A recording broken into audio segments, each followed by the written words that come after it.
함께 보셔야 할 말씀은 고린도전서 1장 1절부터 3절까지입니다. 계속해서 수요 성경 공부 시간에는 서신서들의 배경에 대해서 배우고 있는데, 오늘은 고린도전서를 배우는 날입니다. 그 첫 번째 인사말을 함께 읽고 고린도전서에 대해서 배우도록 하겠습니다. 신약성경 고린도전서 1장 1절부터 3절까지 함께 봉독합니다.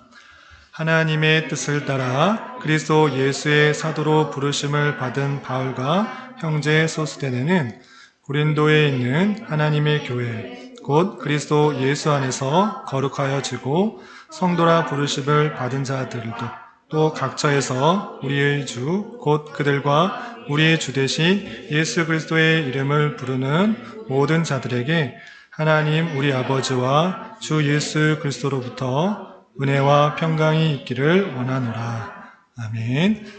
잘 오셨습니다.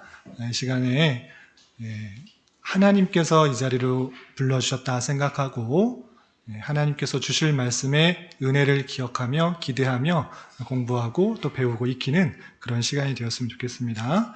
수요일에는 그냥 말씀을 전하고 그냥 받는 그냥 일방적인 또 수동적인 그런 모임이 아니라 성경 공부 시간이에요. 그래서 수업 시간에 여러분들이 궁금한 거 있으면 질문하고 답하고 그러잖아요. 그러니까 부담 갖지 말고 목사님이 뭐라는 거 그냥 아무 생각 없이 그냥 듣지 말고 좀 이상하다, 좀 궁금하다 이런 거 있으면 묻고 답하는 것을 통해서 성경 말씀을 잘 알아가는 그런 시간이 되었으면 좋겠어요. 그래서 목사님의 바람은 여기 있는 모두 그리고 또 영상을 통해서 보시는 모든 분들이 성경 말씀을 그냥 딴 세상의 말씀으로 받아들이는 것이 아니라 하나님께서 우리를 너무나 사랑하셔서 주신 말씀이기에 그것을 정말 잘 알고 이해하고 이것이 말하는 것의 깊은 뜻을 잘 알아갔으면 좋겠어요. 그래서 배우고 익히는, 그냥 성경 말씀 그냥 설교를 하면 하나의 주제 또 한두 가지 내용을 그냥 교훈적으로 알 수 있는데 그 뒷면에 있는 그 인물의 뒷면에 있는 또 성경의 뒷면에 있는 배경들을 함께 이해하면 성경을 더 깊이 이해할 수 있으니까 그렇게 알아갈 수 있는 시간이 되었으면 좋겠습니다. 그래서 이 시간을 통하여서 내가 성경을, 표현이 좀 그러지만 씹어 먹겠다. 표현이 좀 과격합니다. 씹어 먹고 드시면 안 되고요. 정말 깨물어 먹겠다. 비슷한데 별로 약해지지 않았어요. 삼켜 먹겠다. 그 정도의 심정으로 아무 생각 없이 그냥 한 시간 앉아 있는 것이 아니고 정말 궁금한 것들, 몰랐던 것들을 좀 알아가고 또 배우고 익혀서 이 성경이 이런 내용이구나, 이런 배경이구나, 이것을 조금씩 알아갈 수 있는 그런 시간이 되었으면 좋겠습니다. 그래서 일방적으로 그냥 듣고 그냥 마는 것이 아니라 궁금한 거 있으면 질문하셔도 좋겠습니다. 그리고 제가 다 알면 좋겠는데 저도 다 알지는 못해요. 그래서 여러분들이 물어봤는데 잘 대답을 못할 수도 있습니다. 목사님 너무 실력 없다 이렇게 평가하지 마시고 아직 많이 부족하구나, 좀 공부하셔야겠구나 생각하고 기도해 주시면 됩니다. 그리고 뭐라고 그랬어요? 실력이 없는 것이 드러날 수도 있는데 다음 시간까지 또 배울 수도 있고 이 시간이 끝나고 바로 뒤에 가거나 다서 성경책이나 다른 자료를 찾아보면 답해 줄 수 있으니까 함께 배우고 익히는 그런 시간이 되었으면 좋겠습니다. 그래서 성경 공부하는 그런 시간이 되었으면 좋겠고 너무 긴장하지 말고 우리 아이들처럼 아빠는 그냥 너무 서슴없이 되잖아요. 이 모습이 저는 여러분들에게 함께 있었으면 좋겠습니다. 저는 이렇게 부담이 없어요. 이렇게 평소에도 이렇게 친구처럼 이렇게 아들이들만 친구처럼 대하고 있어요. 제가 낳은 아들이지만 제 것이라 생각하지 않고 하나님께서 주신 동역자라 생각하고 함께 배우고 익히고 하고 있으니까 여러분들도 하나님께서 또 택하신 백성이기 때문에 동역자로 생각하고 있습니다. 조금 제가 먼저 배우고 익혔다, 조금 더 먼저 이것을 접했다라는 것밖에 없기 때문에 하나님께서 주신 기회를 함께 나누고 주님의 교회를 함께 힘써 세울 수 있는 그런 시간이 되었으면 좋겠습니다. 아시겠죠? 그래서 궁금한 거 언제든지 물어보셔도 됩니다. 꼭 이 진도대로 나가지 않아도 상관은 없으니까 그냥 궁금한 것들 알아가는 시간이 되었으면 좋겠습니다. 서신서들을 배우고 있는데 우리 한번 질문해 보겠습니다. 성경이 총 몇 권이죠? 66권. 구약이 39권, 신약이 27권이죠. 그러면 이 신구약 성경이 어떤 순서로 배열이 되어 있는지 혹시 아세요? 우리 하람이가 자신에게 어떤 순서로 되어 있죠?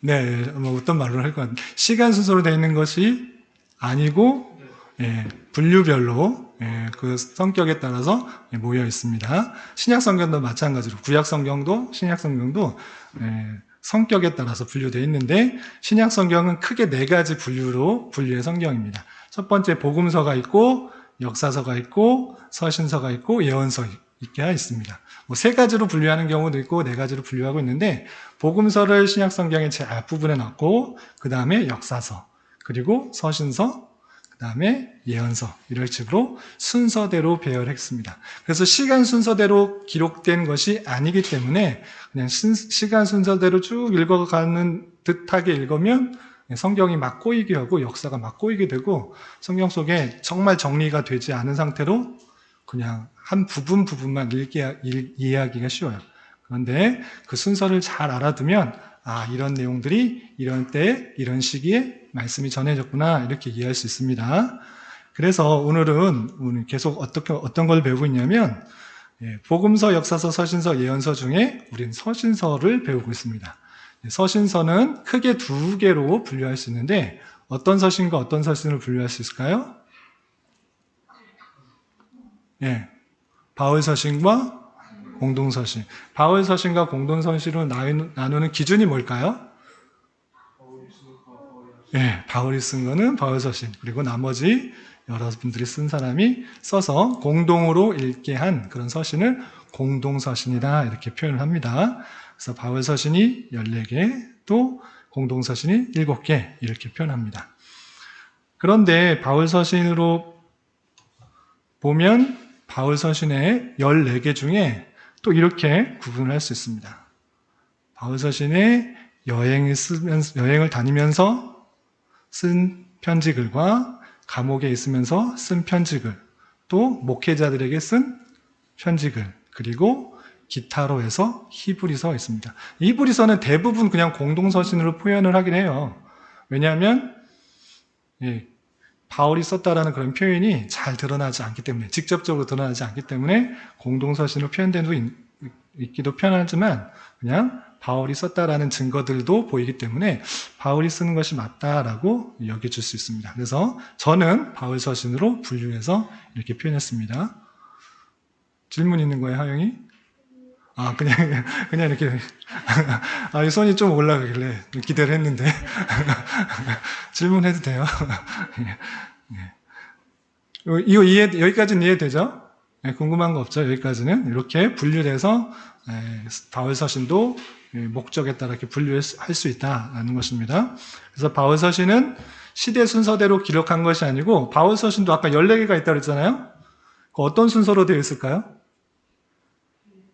시대 순으로 아니고 분량 순으로. 제일 두꺼운 로마서, 그리고 그 다음 두꺼운 순으로 되어 있습니다. 그런데 오해하지 않아야 될 것이 뭐냐면 몇 장 있냐고 이것이 아니라 분량이에요. 두께. 예전에는 이런 장절이 있었을까요? 없었을까요? 없었죠. 그래서 그냥 두께로 있는 거예요. 그런데 후에 그것을 찾기 쉽기 위해서 맨 처음에 장이 붙여졌고 또 한참 뒤에 절이 붙여졌기 때문에 그것에 따라서 몇 장이 있느냐에 따라서 순서대로 한 것이 아니라 두께에 따라서 앞으로 순서대로 이렇게 로마서부터 쭉 있는 것입니다.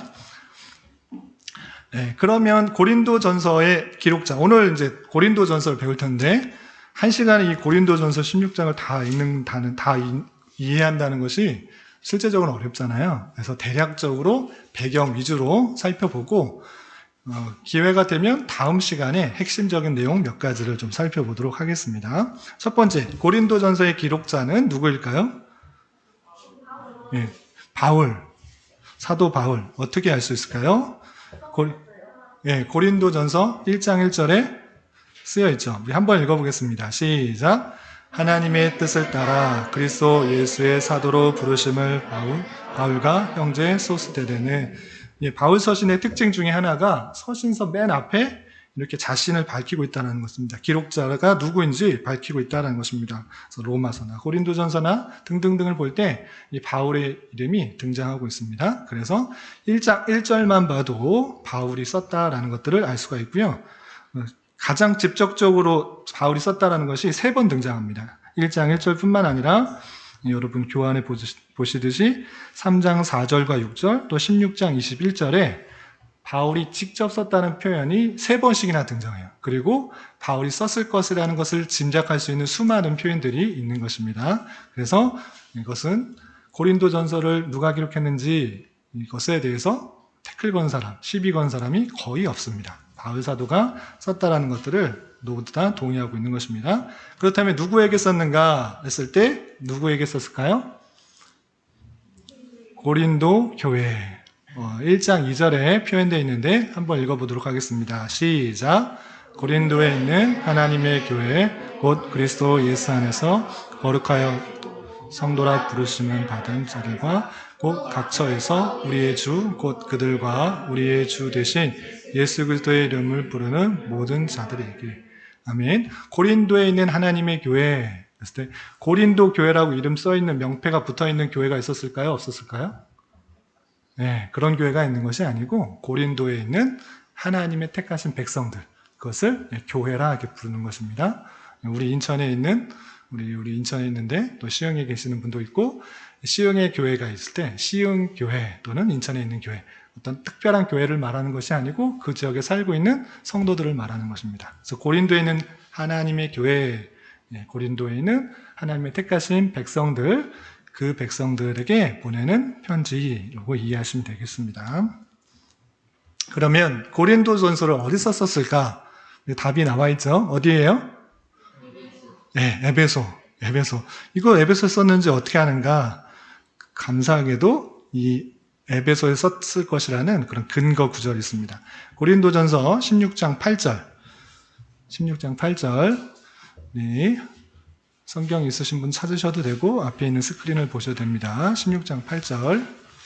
자기 성경에다 체크해 가면서 읽는 게 제일 좋겠죠. 함께 읽어보겠습니다. 시작. 내가 오순절까지 에베소에 머물려 함은, 이 고린도전서를 끝마칠 때 자기가 어디에 있는지 힌트를 줘요. 그래서 내가 오순절까지, 앞으로 오순절이 있는데 오순절이 다가오는데 오순절까지 에베소, 이곳에 머물려고 한다라는 그런 표현이 있어요.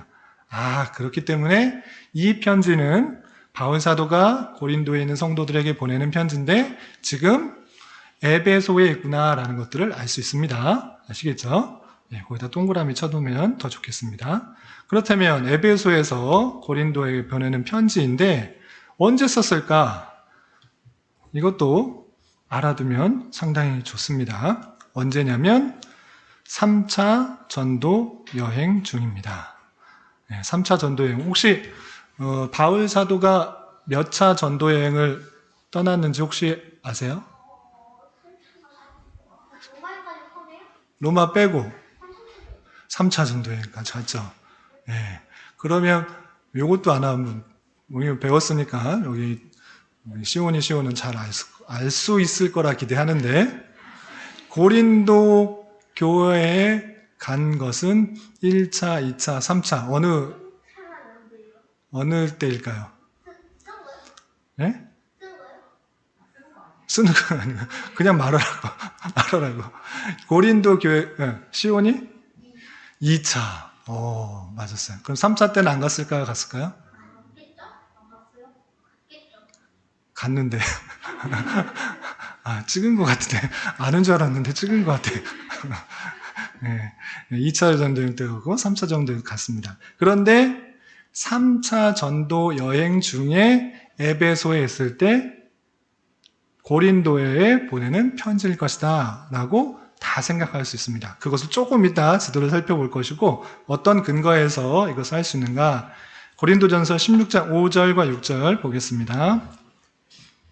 고린도전서 16장 5절 6절 함께 읽어보겠습니다. 시작. 내가 마게도냐를 지날 터이니 마게도냐를 지난 후에 너에게 가서 혹 너희와 함께 머물며 겨울을 지낼 듯도 하니 이는 너희가 나를 내가 갈 곳으로 보내어 주게 하려 함이라. 아멘. 자신이 이제 끝날 때 편지 마지막 날에 내가 앞으로의 계획을 설명을 하고 있어요. 그런데 어떻게 설명하고 있는가? 내가 마게도냐를 지날 터이니 마게도냐를 지난 후에 너희에게 가겠다 이렇게 표현하고 있습니다. 그런데 마게도냐가 어딘지 에베소가 어딘지 고린도가 어딘지 지도를 전혀 보지 않으면 이것이 읽으면 그냥 문자로 지나가고 머릿속은 하얘져요. 예, 이것을 그런데 지도를 알고 있으면 또 어떤 땐가 생각을 하면 어디서 어디로 보내는 거구나 라고 생각하면서 문자로만 기억하는 것이 아니고 그의 생각과 마음과 상황이 떠오르게 되는 것입니다. 그래서 지금 조금 이따 살펴볼 건데 지금 바울 사도가 앞으로의 계획을 마게도냐를 지나서 고린도 너희들에게 가겠다라고 표현하고 있으니까 지금 에베소에서 마게도냐를 거쳐 고린도로 가겠다라는 그런 계획이 담겨 있는 것입니다. 그 계획이 3차 전도여행 때 나와요. 배웠는데 우리 시온이쇼 기억나지요? 기억나지요? 왜 고개를 살짝살짝 흔들면서 하늘을 쳐다보고 고개를 빙글빙글 도는데 잘 알고 있다는 뜻으로 받아들이겠습니다. 이렇게 마게도냐, 에베소, 마게도냐, 고린도를 지날 때가 언젠가 할 때 3차 전도여행이라는 것들을 우리는 앞서서 살펴봤습니다. 퀴즈도 하고 다 했는데 그렇기 때문에 3차 전도여행인 것을 알 수가 있고 또 어떤 표현이냐면 고린도전서 16장 19절 한번 읽어보겠습니다. 시작.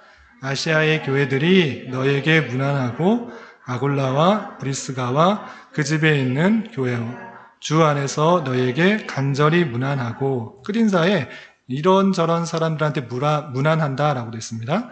아시아에 있는 교회들이 너희 고린도에 있는 성도들에게 문안하고 있고 아골라 브리스가와 그 집에 있는 교회가 주 안에서 너에게 간절하게 문안한다라고 했습니다.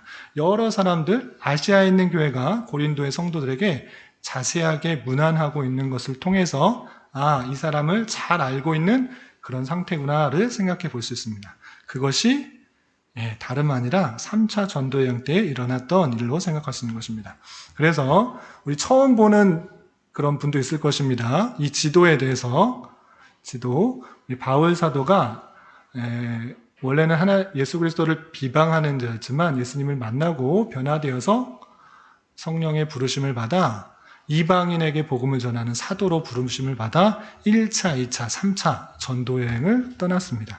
그것을 앞선 시간에 여러 시간에 걸쳐서 배워왔는데 간단하게 설명하면 1차 전도여행은 이 터키 지역을 C자 모양으로 갔다가 돌아오는 방향입니다. 그래서 안디옥을 떠나서 실루기아, 살라미, 바보, 버가, 안디옥, 이고니온, 루스드라, 더베까지 가서 다시 왔던 길로 돌아와서 더베, 루스드라, 이고니온, 안디옥, 버가, 아탈리아에서 안디옥으로 돌아오는 이렇게 갔다가 이렇게 돌아오는 거예요. 그래서 유럽으로 갔다 안 갔다? 가지 않았다.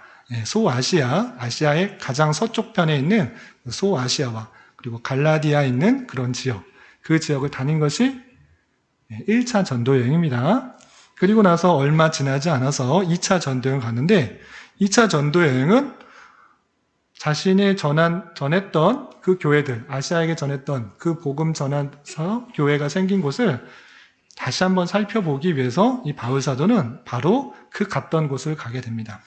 그런데 싸움이 일어나서 다툼이 일어나서 의견 충돌이 일어나서 함께 갔던 바울과 바나바가 헤어져서 바울은 실라라는 사람과 함께 북쪽으로 육로로 해서 왔던 지역을 가게 됩니다.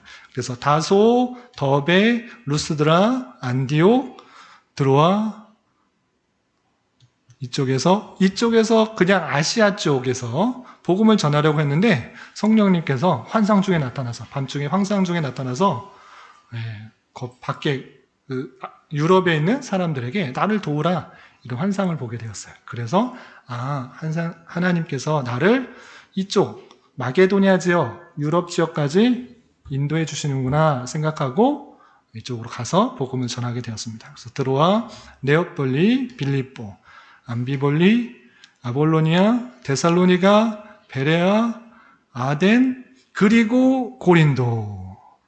여기가 고린도입니다. 잘 기억나세요? 여기가 근데 실제 지금 어디인 것 같아요? 네. 어느 나라 같아요? 스웨덴, 프랑스. 맞아. 갑자기 서유럽이 나오고 있어요. 동유럽. 아시아가 붙어 있는 지역 혹시 어딘지 아세요? 우리 하람이 혹시 어디쯤인 것 같아요? 네. 러시아. 아는 나라 다 나오고 있어. 이쪽이 터키고 이쪽이 이탈리아고 그 사이에 있는 지역은 그리스 지역입니다. 그리스. 아테네 알죠? 그리스 아테네 붙어 있는 지역이에요. 아테네 바로 옆에. 네, 아테네가 그리스잖아요. 그리스 붙어 있는. 시오 질문 있어요? 그러니까 아테네 그리스라고. 네, 아테네하고 바로 붙어 있습니다. 거기 아테네도 항구 도시고 그 밑에 있는 섬 같은 그 지역 거기가 고린도입니다. 항구 도시예요. 아시겠어요? 여기가 고린도 지역입니다. 잘 알아두세요. 그래서 2차 전도여행 이때 처음으로 고린도로 가서 복음을 전했습니다. 또 자신과 같은 일을 하는 텐트 메이커인 천막을 만드는 사람인 아굴라와 브리스길라라 동역자를 만나서 몇 년 동안 같이 있었을까요? 시온이 알죠? 요거는 안 해요. 몇 개, 1년 6개월 동안 아주 오래 머물면서 복음을 잘 전파했던 곳이 2차 전도여행 때입니다. 그래서 고린도에 가서 있을 때 또 헤어졌던 실라와 디모데가 같이 합류하였고요. 1년 반 동안 머물면서 복음을 전파하면서 교회를 잘 세웠습니다. 그리고 나서 갱그레아 가서 이때 다시 에베소로 오게 됩니다. 에베소 보이죠? 터키 지역입니다. 이 터키 지역. 그러니까 아시아의 제일 끝에 있는 유럽과 만나는 그 지역은 이제 터키잖아요. 터키에 있는 러시아 아니에요. 러시아 자꾸 세계 지도를 다시 한번 보여줘야 되겠네요. 러시아는 한참 북쪽에 있는 지역이죠. 네. 끝나고 지도 한번 보도록 하겠습니다. 러시아 아니고요. 유럽과 만나는 그 지역이 터키 지역인데 터키의 서부 지역에 있는 그곳이 에베소입니다. 그래서 고린도 지역, 에베소 지역 외울 수 있겠어요? 외울 수 있겠죠. 그래서 에베소에서 고린도에 보내는 편지가 그 고린도 전서다라는 것입니다. 2차 전도여행 때 고린도도 가고 에베소도 갔습니다. 그런데 에베소 때 2차 전도여행 때는 에베소에 오래 머물지 못했어요. 거기서 복음을 전하는데 잘 받아들였을까요? 안 받아들였을까요? 잘 안 받아들였어요. 그래서 유대인과 막 이야기하다가 잘 받아들이지 않으니까 다음에 기회 되면 복음 전할 때가 있을 것이다 라고 하고 그냥 다음을 기약하면서 그냥 떠나게 돼요. 그래서 잠시 있다가 이렇게 떠나게 되는 것입니다. 그래서 에베소에 오래 머물지 않았기 때문에 아까 표현한 것처럼 오래 머물려고 하는 그런 모습도 없고 또 다시 마게도냐와 고린도로 갈 계획이 없습니다. 에베소 다음에 어디로 갔냐면 다시 이제 복귀하는 거예요. 가이사라로 와서 배 타고 와서 다시 안디옥으로 다시 돌아가서 2차 전도여행이 끝나요. 그래서 에베소에서 다시 마게도냐, 고린도로 갈 계획이 없었기 때문에 2차 전도여행 때 에베소에 잠시 며칠 있다가 쓴 글이라고 생각할 수가 없는 것입니다.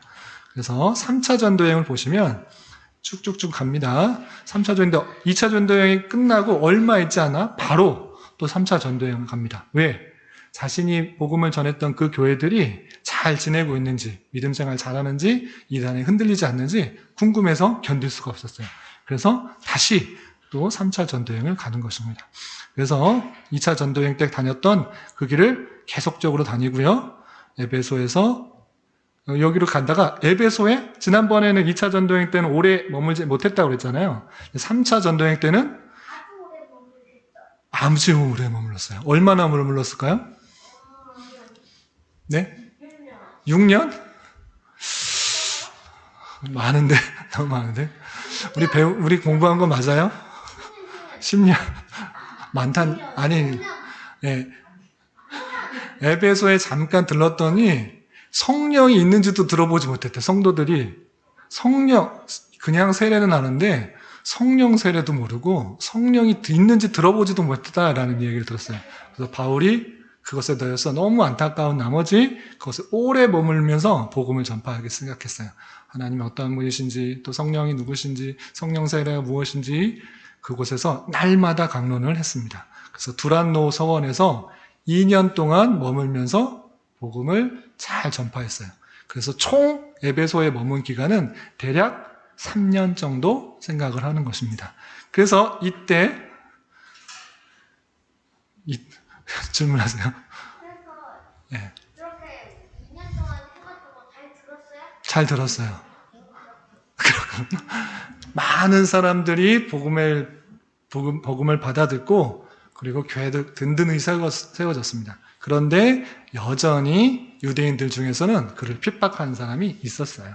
여전히 받아들이지 않은 사람이 있었어요. 그럼에도 불구하고 2년 동안 날마다 두란노 성원에서 강론하여서 많은 사람들이 주님께 돌아오고 또 교회가 든든히 세워졌습니다. 그런데 이때 약 3년이라는 기간 동안에 머무르면서 소식을 들은 거예요. 어떤 소식을 들었다고? 고린도 교회의 소식을 듣고 그 소식에 대해서 편지를 쓴 것입니다. 그리고 이 에베소에서 머물면서 아까 어디를 거쳐서 고린도에 간다고 그랬죠? 갱그레아. 우리 16장 5절이잖아요. 16장 5절.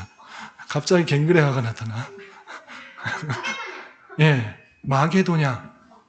마게도냐를 거쳐서 너에게 가겠다 이런 표현이 있잖아요. 이 마게도냐가 어디예요? 예, 마케도냐. 여기 그리스에 있는 지역을 마케도냐 지역이라고 해요. 그래서 거기를 지나서 너희에게 가겠다. 그런 계획이 있다. 이렇게 표현하는 거예요. 2차 전도여행 때 간 것처럼 거기를 쭉 지나서 다시 가겠다. 이렇게 계획을 표현하고 있는 것입니다. 그 계획처럼 실제로 바울사도는 뒤에가 안 나왔네. 베베소를 거쳐서 드로아, 네아폴리, 빌립보, 암비볼리 이쪽 지역을 다니면서 고린도에 다시 가게 됩니다. 실제 계획을 말한 것처럼 이제 3차 전도여행을 하고 다시 배 타고 에베소로 온 것이 아니라 어떻게 했죠? 우리 시온이 이번에 2차 전도여행 때는 갱그레아에서 배 타고 에베소로 갔죠? 그런데 배 타고 하면 누가 죽일 것이라는 그 소식을 듣고 육로로 다시 위로 가서 다시 에베소로 가서 다 배 타고 이렇게 갔습니다. 예, 그 뜻이죠? 걸어갔다는 게? 예, 맞습니다. 예. 그렇기 때문에 에베소에 머물 때에 고린도에 있는 성도들의 소식을 듣고 내가 가지 못하는 이 시점에 편지를 써서 그들에게 바른 지식들을, 바른 하나님의 말씀을 알려주겠다 생각해서 쓴 것이 고린도 전서인 것입니다. 그렇다면 고린도 지역은 어떤 특징이 있는가? 3가지가 있는데요. 첫 번째, 이 고린도 지역도 다른 지역과 마찬가지로 이 로마라는 나라에 의해서 나라가 완전히 멸망되어서 로마의 속국이 되었습니다. 그래서 주전 146년에 로마의 군대에 의해서 완전히 나라가 짓밟혀서 파괴되었어요. 그런데 그 후에 시저라는 황제가 다시 식민지를 세우기 위해서 이 고린도 지역에 도시를 건설해서 아가야의 속주의 수도로 만들게 되었습니다. 그래서 완전히 무너뜨리고 다시 로마의 하나의 속한 그런 나라로, 그런 도시로 만들기 위해서 주전 29년에 만든 도시가 고린도 지역이다라는 것입니다. 그리고 아까 지도에서 본 것처럼 동쪽, 유럽 쪽, 로마 쪽으로 가기 편하고 또 아시아 쪽으로 가기도 편하고 또 밑으로 아프리카 쪽으로 가기도 편한 그런 곳입니다. 위쪽에 항상 북쪽에 있으면 오기 힘든데 유럽이나 아시아나 아프리카나 뭐든지 갈 수 있기 편한 그런 항구 도시로 되어 있는 것입니다. 그래서 동서사방 문물이 모이는 무역 항구로서 항구가 모이면 사람들, 물자들이 많이 왔다 갔다 하고 또 많은 부유한 사람들이 생기는 것입니다.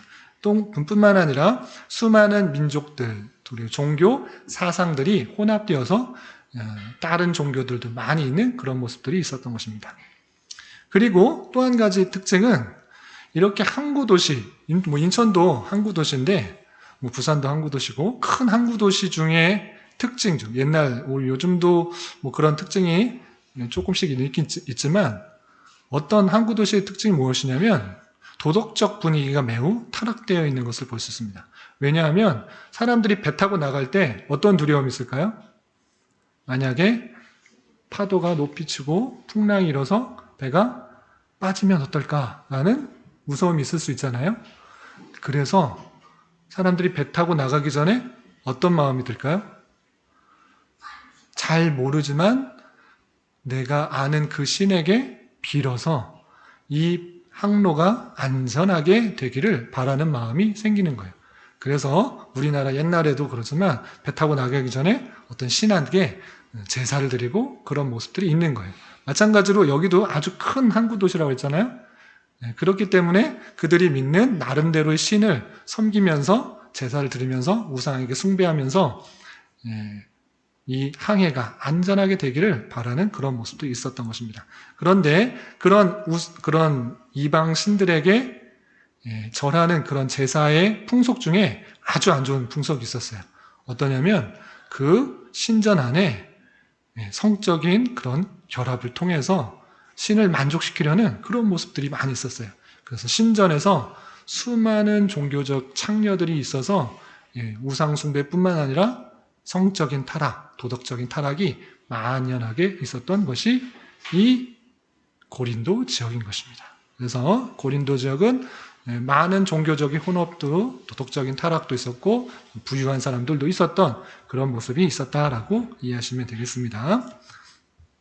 그리고 고린도 교회 아까 살펴본 것 같이 2차 전도 여행 중에 고린도 지역에서 1년 반 동안 머물면서 복음을 전하면서 교회가 세워진 곳이 고린도 교회인 것입니다.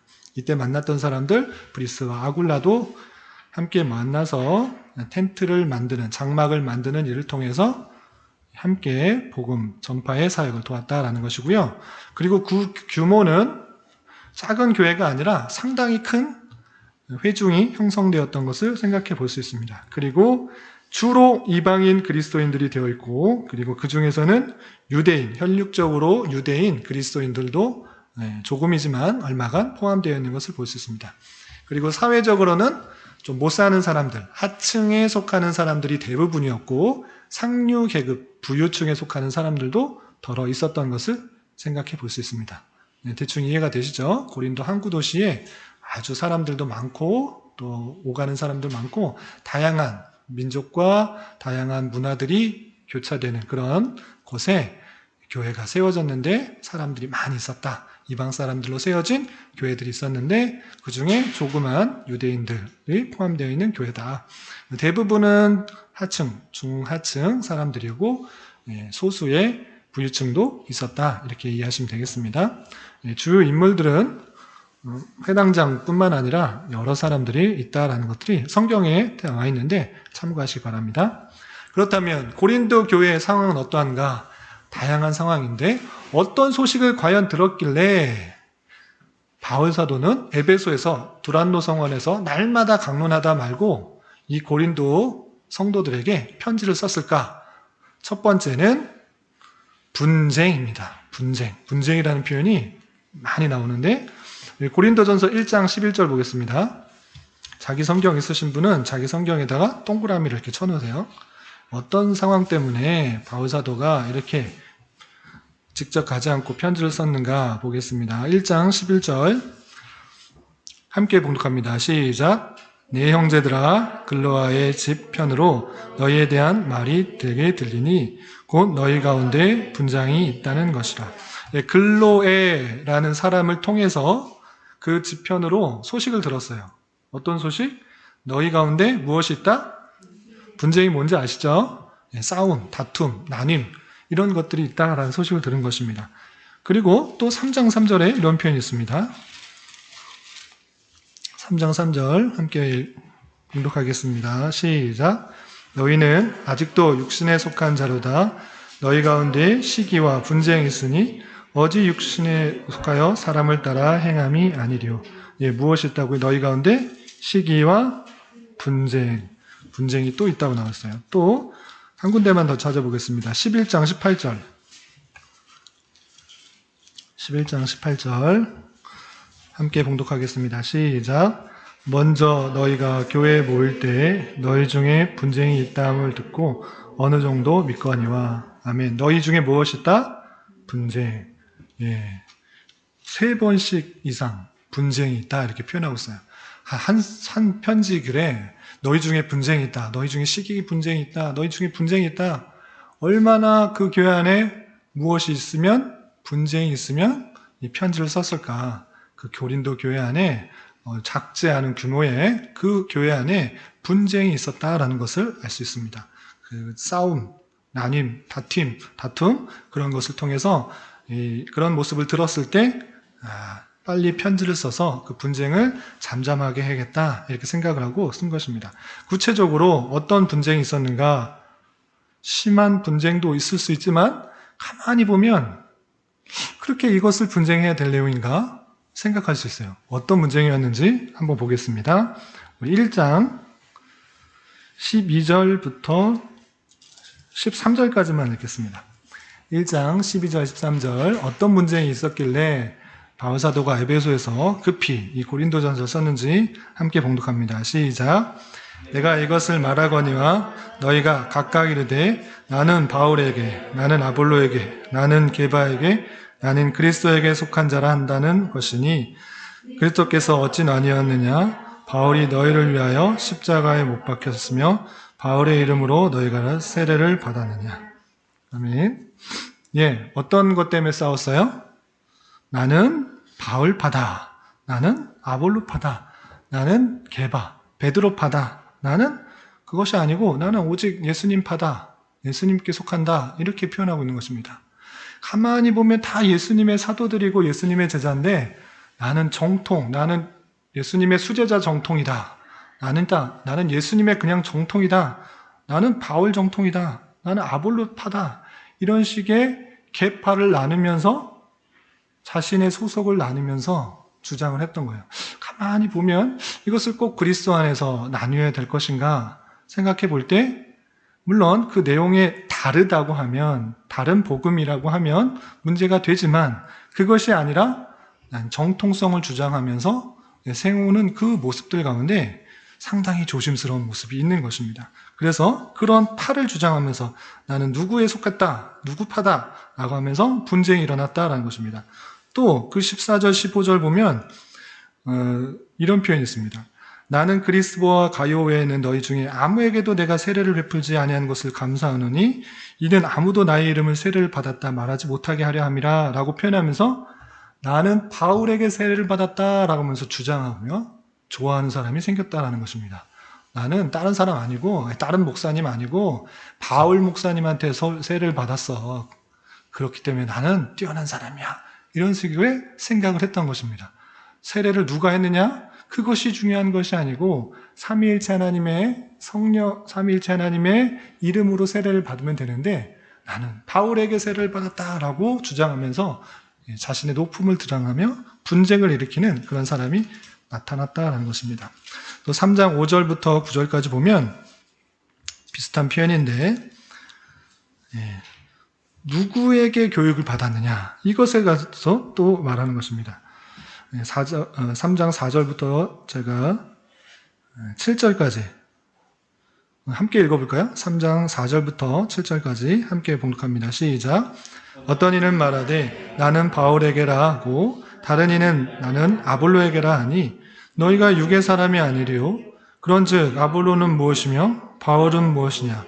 그들은 주께서 각각 주신 대로 너희로 하여금 믿게 한 사역들이니라. 나는 심었고 아볼로는 물을 주었을 때 오직 하나님께서 자라나게 하셨나니 그런즉 심는 이나 물 주는 이는 아무것도 아니로되 오직 자라게 하시는 이는 하나님뿐이니라. 아멘.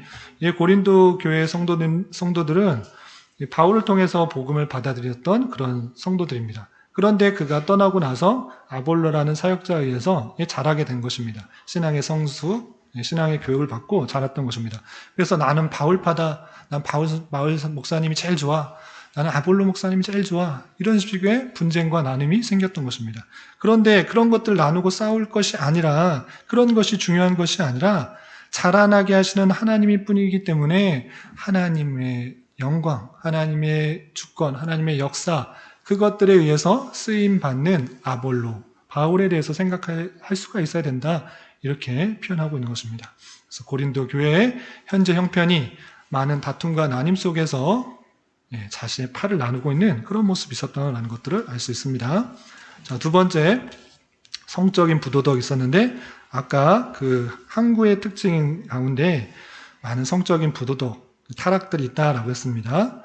5장 1절. 5장 1절만 한번 보겠습니다. 함께 봉독하겠습니다. 시작. 너희 중에 심지어 음행이 있다함을 들으니 그런 음행은 이방인 중에서도 없는 것이라. 누가 그 아버지의 아내를 취하였다 하는도다.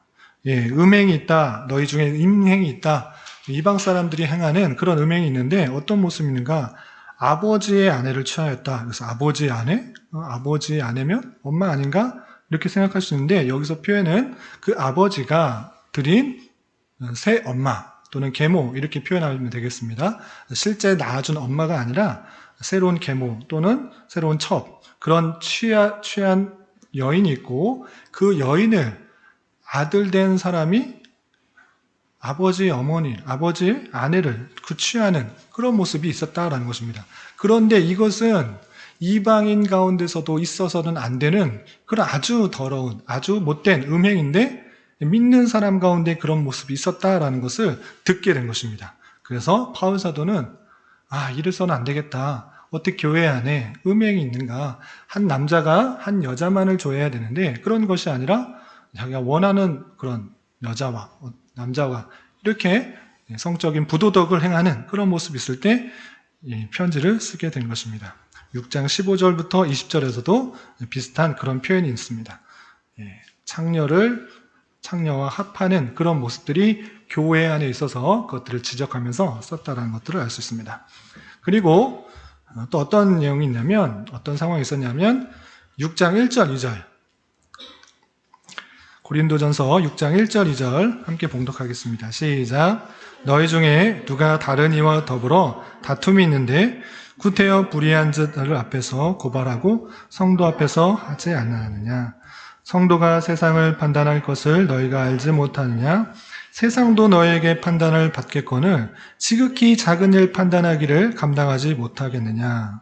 어떤 일이냐면 교회 안에 다툼이 일어난 거예요. 분쟁 많이 있었다고 그랬잖아요.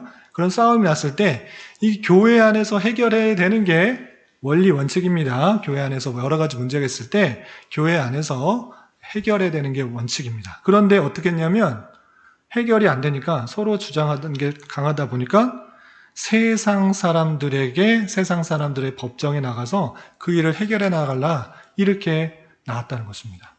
그 모습이 당연한 거 아닙니까? 교회 안에서 분쟁이 일어났으니까 해결 안 되면 세상 법정에 나가서 해결 받으면 되지. 당연한 거 아닙니까? 이렇게 생각할 수 있는데 그것이 아니고 우리는 잘 생각해야 됩니다. 세상이 큰 것입니까? 하나님의 나라가 큰 것입니까? 하나님의 나라가 더 큰 것입니다.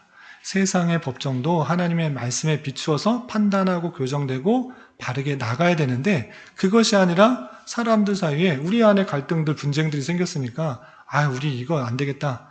세상 법정에 나가서 자잘못을 가리자 이렇게 판단한 것입니다. 그래서 우리는 교회 안의 문제를 세상 법적으로 나가는 것에 대해서 상당히 부끄럽게 생각을 해야 될 것입니다.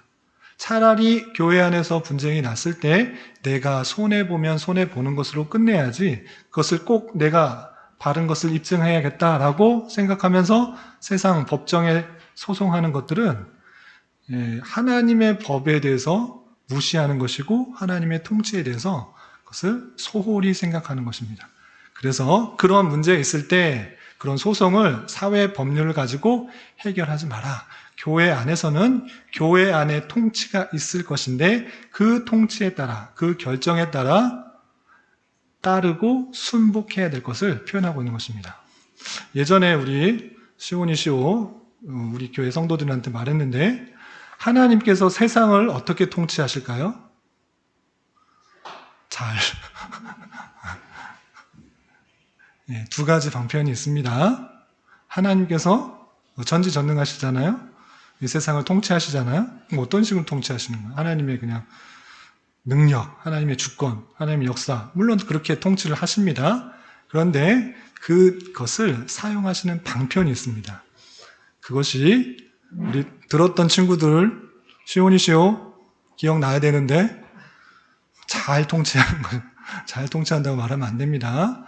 다시 한번 설명하지만 하나님께서 이 세상과 모든 만물을 통치할 때 세상 권세는 세상 정부를 통하여서 그리고 영적인 것은 교회를 통해서 통치하는 것입니다. 그래서 영적인 통치, 영적인 성수, 그것은 하나님께서 교회 안에 회를 통하여서 천국 열쇠권을 주신 것입니다. 그래서 우리가 천국 열쇠권에 따라서 이 교회의 영적 성숙과 또 천국에 들어가느냐 마느냐까지 생각할 정도로 천국 열쇠권을 그 회에 줬습니다. 장로교회 안에서는 당회, 노회, 총회라는 기관을 통해서 이 영적인 권세를 다스리도록 한 것입니다. 그래서 요즘 가난한 성도들이 많다고 해요. 가난한 성도들이 뭐예요?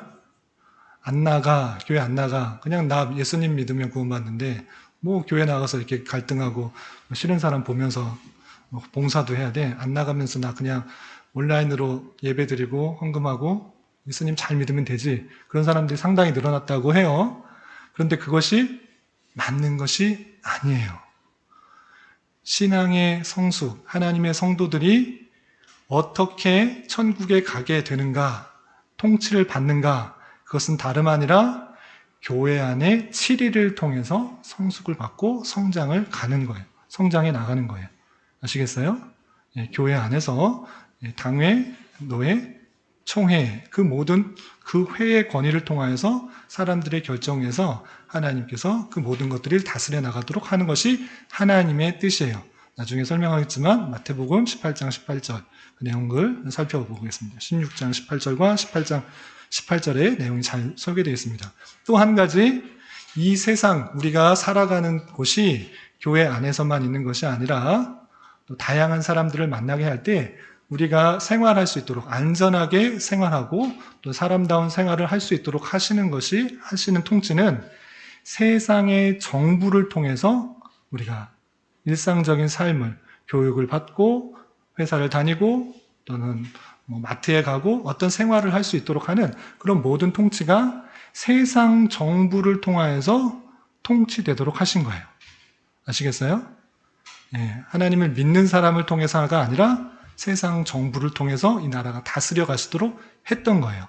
그렇기 때문에 하나님께서는 우리에게 모든 권세는 하나님으로부터 나지 않는 것이 없다라고 말하면서 그 모든 권세에 복종하라라고 표현했어요. 이때 당시 예수님을 믿는 그런 사람들, 그 사람들을 다스렸던 로마는 하나님을 온전히 믿는 사람이었을까요? 안 믿는 사람이었을까요?